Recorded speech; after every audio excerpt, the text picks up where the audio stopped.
Taste చాలా ఉంటుంది.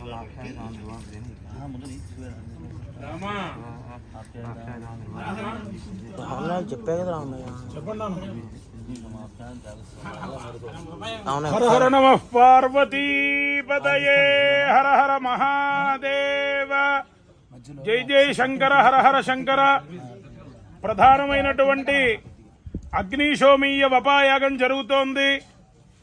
ఎవరెవరికి ఏ ఏ సంకల్పాలున్నాయో ఆ సంకల్పాలన్నీ కూడా సిద్ధించేటువంటి ఒక మహత్తరమైనటువంటి గొప్ప కాలం. అందరూ కూడా ఆ పరమాత్మని భక్తిగా శ్రద్ధగా వారి వారి సంకల్పాలన్నీ సిద్ధించడం కోసం, ఆ భగవద్ అనుగ్రహాన్ని పొందడం కోసం ప్రార్థన చేసుకోండి.